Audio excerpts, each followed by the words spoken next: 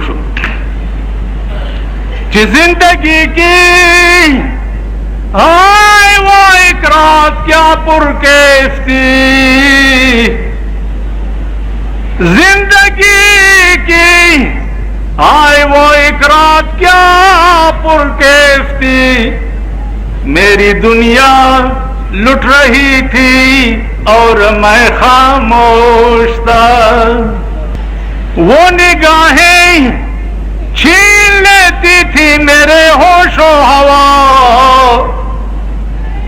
وہ نگاہیں چھین لیتی تھی میرے ہوش و ہوا، وہ فسانہ کہہ رہا تھا اور میں خاموش تھا، جام دینا ان کو وہ آنکھوں میں آنکھیں ڈال کر، جام دینا ان کو وہ آنکھوں میں آنکھیں ڈال کر، آئے کس کا فرق و توبہ ٹوٹنے کا ہوش تھا۔ ماتوئی جوا ان اشعار میں تو غار ثور کی طرف اشارہ ہے۔ پیغمبر کا سر ابو بکر کے ران پہ پڑا ہوا تھا اور مکے میں ابو بکر کا گھر لوٹا جا رہا تھا اور ابو بکر خاموش تھا، یہ تو غار ثور کی طرف اشارہ۔